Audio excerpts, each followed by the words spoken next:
So after a very eventful international break club football is finally back और आज की video में हम लोग फिर से फोकस करेंगे चेल्सी एफसी के ऊपर, जहाँ पे विल डिस्कस अबाउट कि उन्होंने अभी तक क्या किया है हमारे ओनर्स ने, अलॉन्ग विथ उनका मैचेस किन के अगेंस्ट है, किस किस कॉम्पिटिशन्स में वो लोग खेल रहे हैं, how can they close out the season before the club world cup begins, और थोड़ा क्लब डायनेमिक्स के बारे में भी थोड़ा बात करेंगे। So let's dive right in. अभी अगर हम लोग कंपटीशन पीओवी से देखें तो Chelsea are right now placed fourth in the premier league with 49 points out of 29 games, जहाँ पे फर्स्ट पे है Liverpool with 70 points, then comes Arsenal with 61 points and then Nottingham Forest third पे है with 57 points. And conference league पे Chelsea are in the quarter finals right now, और वो लोग पोलैंड से लेजिया वार्सा को फेस करेंगे on April 10th and 17th। This is the situation right now. वो लोग एफए कप में they lost 2-1 even after taking the lead via an own goal. Carabao cup में तो जो अल्टीमेटली न्यूकासल जीत गया लिवरपूल के against, they lost 2-0 to Newcastle in the Carabao cup which subsequently knocked them out from the competition. अगर आप मुझे पूछेंगे कि कैसा रहा है चेल्सी का ओवरऑल सीजन, तो आई विल से कि एक रोलर कोस्टर राइड है, क्योंकि जब when we started the season तब मैनचेस्टर सिटी के against even though we lost 2-0, फिर धीरे-धीरे we started to gain momentum. हम लोग अच्छे-अच्छे विन्स निकाल रहे थे, जैसे 6-2 against Wolves, 3-0 against West Ham, Brighton के अगेंस्ट 4-2, एक और अच्छा रन गया even though we drew against the big six and of course won against Spurs 4-3 which is one of my favourite victories if you ask me. और but we were drawing against Arsenal 1-1, फिर Man United के against उतना खराब खेल के भी we drew 1-1 and Liverpool के against मतलब we tried but lost to 1 unfortunately. तो ऐसे भी रिजल्ट्स हुए हैं एवर सिंस जो एवर्टन का मैच हुआ था दिसंबर के अराउंड एंड में, we even though we drew 0-0 but उससे ही मतलब अपना फॉर्म बहुत ही टॉपसी टर्वी रहा है, क्योंकि हम लोग फुलहम के अगेंस्ट 1-2 हारे, फिर इप्सविच के अगेंस्ट 2-0 हारे, वुल्व्स के अगेंस्ट फिर से जीते 3-1, ऐसे मिक्स्ड रिजल्ट्स होते गए। फिर क्रिस्टल पैलेस के अगेंस्ट ड्रॉ, मैन सिटी के against we lost 3-1, Aston Villa के against we lost 2-1 thanks to Asensio. And recently before we closed out for the international break we lost to Arsenal 1-0, जहाँ पे कोई attack ही नहीं दिख रहा था ठीक से, और even though our defence was okay, midfield was also good, but हमारा कोई अटैक ही नहीं था बिकॉज़ कोल पामर इंजर्ड थे। और ये काइंड ऑफ आप लोग बोल सकते हैं कि कोल पामर एफसी थोड़ा हो रहा है। आई एम नॉट सेइंग कि ये कोई एजेंडा है मेरा, बट ऐसा लग रहा है क्योंकि कोपेनहेगन के जो मैच हुआ था राउंड ऑफ 16 में कॉन्फ्रेंस लीग में, we weren't able to attack, but जब भी कोल पाल्मर आया तो अटैक थोड़ा भी देखने को मिला। मतलब एकदम मोरल जैसे अचानक से एक बूस्ट अप होके we started to like attack more and press Copenhagen a lot. Arsenal में भी वही प्रूव हुआ कि कोल पाल्मर नहीं थे तो we weren't able to create any kind of attacks, and of course due to injuries to Jackson, Madueke और मार्क्यू, तो गोल स्कोरिंग का अभी इशू रहा है, तो we aren't able to score goals that much. तो ये अभी सिचुएशन है। और नेक्स्ट हम लोग जो फेस करेंगे वो है अपना लंदन राइवल्स स्पर्स या फिर टॉटनहम हॉटस्पर्स, जो even though they are in not a great shape of form but they are still a threat when it comes to a derby. And if we have to remain in the top 4 and above opponents such as Man City जो धीरे-धीरे आ रहे हैं, who are just 1 point behind us, and Aston Villa या फिर आप Brighton, Brentford, Fulham इनके अगेंस्ट भी आप बोलते हो, if we don't want to drop down we need to win all our games against Spurs है, फिर ब्रेंटफोर्ड है, एवर्टन है, and specially the month of May which is going to be a really really tough month for us, क्योंकि मई के 4 तारीख हमको Liverpool को फेस करना है, फिर न्यूकासल है 10th में, फिर मैन यूनाइटेड के अगेंस्ट मैच है 18th मई को, और फिर नॉटिंघम फॉरेस्ट के अगेंस्ट मैच है before we compete for the world cup.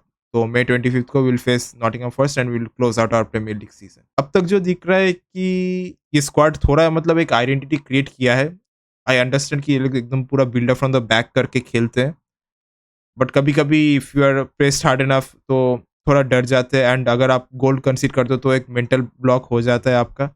So Maresca really needs to fix this. अगर आप मैनेजर की भी बात करें तो I am not too angry on Maresca because वो बहुत ही इनएक्सपीरियंस्ड है, उतना एक्सपीरियंस नहीं है because he has only managed Parma for few games and एक सीज़न लेस्टर सिटी में थे जहाँ पे उन्होंने प्रमोशन दिलाया प्रीमियर लीग में from championship. I think fans जो लोग बोल रहे हैं कि Maresca out I think it's very harsh on him. If I look in an overall picture I am a bit happy because पहला जो सीज़न चल रहा था एज़ अपना जो प्लेयर्स थे बिकॉज़ ऑफ कोर्स इंजरीज़ की वज़ह से उतना अच्छा क्रिएट नहीं हो पा रहे। बट अगर आप मुझे पूछोगे तो yes I am actually happy with how the season has turned out because we are still in the top 4 and of course we weren't aiming to be title challengers इस सीज़न में that's too much asking क्योंकि आपका नया manager आया because you sacked Pochettino. Then you expect the new manager to win you trophies with a very raw squad. So that's too much of asking, I believe. Even though we'll get some new talents next summer as well, but I hope that the squad will gel well enough to ensure कि एक seamless integration हो जाए in youngsters और जो अभी खेल रहे हैं. So I hope Maresca figures that out very soon. And yes he has shown कि हाँ टैक्टिकल कुछ इश्यूज ऑफ कोर्स उनके थे बट ऐसा नहीं कि he is totally in the wrong here क्योंकि एस्टन विला के अगेंस्ट जो हम लोग हारे थे जैसे वो प्ले आउट कर रहे थे we were able to press Aston Villa we were dominating but unfortunately क्योंकि हम लोग स्कोर नहीं कर पा रहे थे we lost it so this is what I felt but otherwise blaming it purely on the manager is I don't think it's justified. अगर हम लोग आते हैं कि प्लेयर और क्लब डायनेमिक्स में तो you should know that Chelsea are planning to offload 7 to 8 players according to Fabrizio Romano for the summer transfer window and उन्होंने बहुत सारे प्लेयर्स भी लिए जो 25-26 सीजन में आएंगे most of you know them by now जो और ऑल्सो जो हमारा सिस्टर क्लब है स्ट्रासबर्ग वहाँ से भी बहुत सारे अच्छे अच्छे प्लेयर्स आएंगे तो उनके बारे में थोड़ा बात करेंगे but firstly let's talk about जो लोग स्ट्रासबर्ग से आएंगे मेनली एक तो है एंड्रे सैंटोस जो मिडफील्डर है स्ट्रासबर्ग के लिए वो तो डेफिनेटली आ रहे हैं अपने लोन स्पेल खत्म होने के बाद the way he has grown in this league the way is adapted it's really wonderful to watch along with Petrovic जो पिछले सीजन हमारे लिए खेले भी थे after Sanchez got injured the way he has improved his game is definitely a treat to watch क्योंकि जैसे-जैसे वो स्टॉप करते हैं, जैसे-जैसे उनका बॉल प्लेइंग है, जैसे-जैसे वो कीपिंग करते हैं, I think even if Sanchez isn't let go, तो योर्गेनसन, सैंचेज़, पेट्रोविच और जो नया कीपर आ रहा है, जो जूनियर कीपर आ रहा है, माइक पेंडर्स, आई डोंट नो कि उसको खिलाएँगे कि नहीं चेल्सी में डायरेक्टली, बट इन चारों में एक बहुत अच्छा कॉम्पिटिशन होने वाला है फॉर द नंबर 1 और पेट्रोविच एकदम टॉप कंटेंडर हो सकता है। आई would definitely want him in my setup for the next season. तो ये देखने को मतलब बहुत अच्छा लग रहा है। And of course Aaron Anselmino he even though he is with us after his loan spell in like was ended with Boca Juniors. तो ये भी है। आई डोंट नो कि ट्रेवर चैलोबा को बेचेंगे कि नहीं। So I hope that Trevoh Chalobah stays here, one of our best centre backs if you ask me. ये तो मैं डेफिनिटली चाहता हूँ एंड अगर आप यूथ टैलेंट्स के बारे में बात करेंगे तो this is very interesting one क्योंकि चेल्सी का even though you will criticise about कि हाँ एक्सपीरियंस नहीं है कुछ नहीं है but the way they are approaching this transfers एकदम before any team approaches them they are suddenly picking this talents up from everywhere in the world जैसे Estevao विलियन केंड्री price Giovanni क्वेंडा भी रिसेंटली लिए हैं डैरियो एसुगो ये सब प्लेयर्स का जो प्रोफाइल है ये देख के लग रहा है कि चेल्सी का इंटेंशन तो है कि फ्यूचर में एक बहुत ही अच्छा स्ट्रॉन्ग स्क्वाड बनाने का तो this is good to watch even though Geovany Quenda 2026 में ज्वाइन होंगे so it's really exciting to watch कि चेल्सी का ये टैलेंट इन्वेस्टमेंट अभी भी मतलब जारी है अलोंग विथ लेजली उगोचुकू जो डेफिनेटली सदम्पटन से वापस आ जाएगा after his loan ends I am really excited कि 25-26 सीजन कैसा होने वाला है उसके साथ साथ Chelsea are also planning to offload 7 to 8 players तो अगर आप मुझे पूछेंगे कि इनको ऑफलोड करना है तो पहला मैं बोलूँगा कि ऑफ कोर्स रहीम स्टर्लिंग और Ben Chilwell it's totally pointless for them to stay here क्योंकि they are not even getting featured और Sterling even though he is on a loan to Arsenal but Maresca ने clearly बोला है कि उनके plans में रहीम Sterling नहीं है so I don't think there is any sense for Raheem Sterling to stay and Ben Chilwell तो feature ही नहीं हो रहा and I don't know Axel Disasi और बेनो बैडियाशील इन लोगों का भी क्या होगा, because Excel Disasi even though he is at loan at Aston Villa, he is playing well though. वो अभी मैरेस्का के सेटअप में फिट नहीं हो रहे, और बैडियाशील का मतलब पासिंग से लेके सब कुछ are not good right now. So I am not convinced कि ये दोनों मतलब स्टार्टर्स या फिर बेंच पे भी हो सकते हैं। I think this players should leave. Another name of course Robert Sanchez, एकदम ही भरोसा नहीं होता। आई वुड से कि जॉर्गेनसेन भी मतलब उतना अच्छा है, बट येस एटलीस्ट बैकअप के हिसाब से ही इज़ गुड।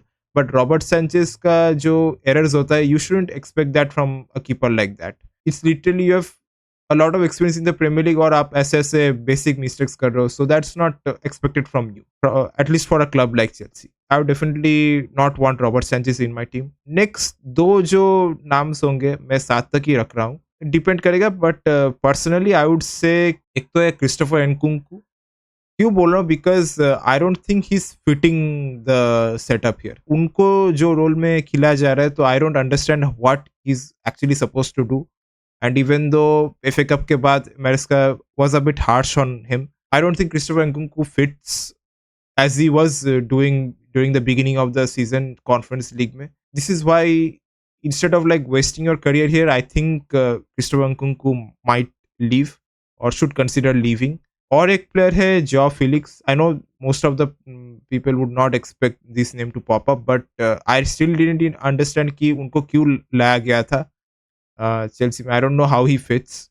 और मरेस्का का जो स्टांस भी था तो थोड़ा वियर्ड लगा था, because when he was bought he said that people pay to watch João Felix, और फिर जब निकल गए तो वो बोलते कि we don't need João Felix. So I don't understand what's your actual stance is and how do you plan to use him. But even if he is not sold, he should definitely be considered as like an alternative for Cole Palmer. Joe Felix is a 50-50 thing for me. And KDH, मतलब किरण ड्रूसबरी hall का पता नहीं, but I still don't understand कि what does he offer to Chelsea. So of course वो attack अच्छा करते हैं, आई am not saying कि वो अटैक बुरा करते हैं, बट डिफेंसिव कैपेबिलिटीज उतना अच्छा नहीं है उनका। So that is what I feel that he needs to work a bit. So this is what I feel about it. But otherwise, with the Club World Cup approaching, I am a bit excited कैसे इन talents को integrate करेंगे, जैसे Leslie उगोचुकू, डैरियो Essugo, या फिर Kendry Paez, Estevao Willian, Andrey Santos, Petrovic, इनको कैसे मतलब Maresca utilise करेंगे। I am really excited to see, ताकि एक कॉन्फिडेंस आए कि yes we have a good blend of experience as well as of youth talents, and taki we become title challengers for the next season. This is like my opinion, and do let me know about what you think about Chelsea right now. Let's hope that we close the season on a high. Let's end at top 4. Let's hope to win the Conference League, and of course, if you're a Chelsea fan, let's keep the blue flag flying high and up the Chelsea. Let's go.